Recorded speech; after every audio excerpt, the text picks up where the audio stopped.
लेकर बड़ी बैठक, बाल विवाह और तस्करी रोकने को लेकर चर्चा, पत्रकारों ने भी रखे सवाल। भोपाल से एक अहम खबर, बच्चों के हक और उनकी सुरक्षा को लेकर आज होटल पलास में एक बड़ा कार्यक्रम हुआ। Access to justice for children project के तहत हुए इस कार्यक्रम में कई पत्रकार भी पहुंचे और खुलकर सवाल जवाब किए। यह प्रोजेक्ट देश भर के 273 संगठनों का मिला जुला प्रयास है। इसका मकसद है बाल विवाह रोकना, बच्चों की तस्करी और मजदूरी खत्म करना और मासूमों का शोषण से बचाना। सुशील शर्मा जी हैं इंदौर से, कि सरकार ने 2024 में बाल विवाह रोकने के लिए कानून बनाया था। HB सेन जी हैं रायसेन से, कानून को जमीन पर ठीक से अरुण सतालकर जी हैं राजगढ़ से, मतलब हर और कनपुरा संस्था है, अदालत तक पहुंचे और दोषियों को कड़ी सजा मिले। सिर्फ यही नहीं, पीड़ित बच्चों को सहारा देने और उन्हें फिर से सामान्य जिंदगी में लाने पर भी जोर दिया गया। भोपाल से उठी यह पहल साफ कह रही है कि बच्चों के साथ होने वाले अपराध अब और बर्दाश्त नहीं होंगे। अब कानून भी है और समाज भी बच्चों के हक में खड़ा है। भोपाल से मोहम्मद नसीम, DB और न्यूज। एक तो मैं ये कहूंगा कि क्राइम की रिपोर्टिंग जरूर बढ़ी है। क्राइम की रिपोर्टिंग बढ़ने और क्राइम के बढ़ने में फर्क है थोड़ा सा। जैसे कि मैं 1 मिनट के लिए ये बात कहूं, अभी जो मैं एक एग्जांपल दे रहा था, किडनैपिंग के केस भारत में 2010 में अगर 8000 थे तो 2015 में 55,000 हो गए। क्राइम नहीं बढ़ा, क्राइम तो हो रहा था।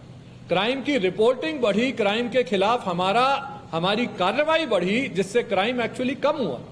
2015 आते आते बच्चों की गुमशुदगी जो बढ़ रही थी उसका ग्राफ घट के कम हो गया।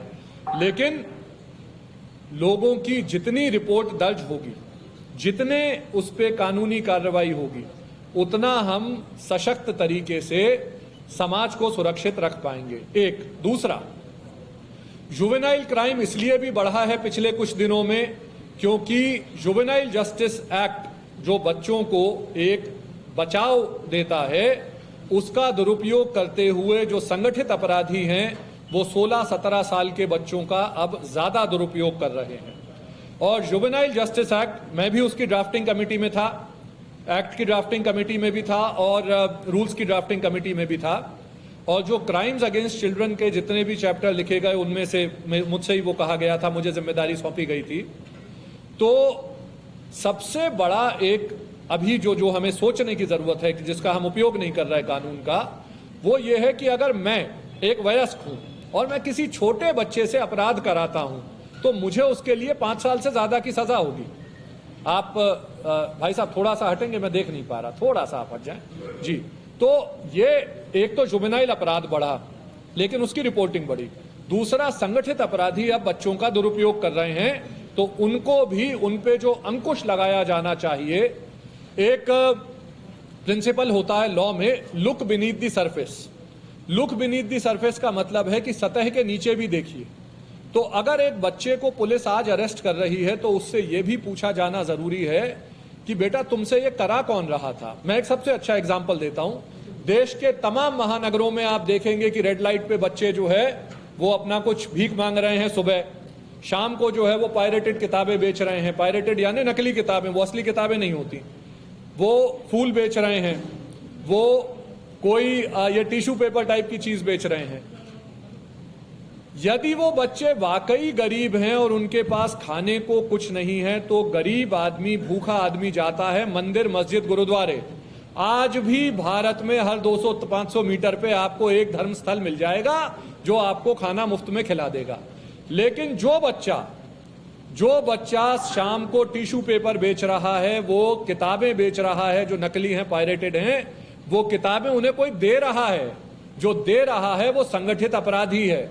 तो संगठित अपराधी तक पहुंचना बहुत जरूरी है, बच्चे तक पहुंचने से काम नहीं चलेगा। जी, सबसे पीछे जो सज्जन है,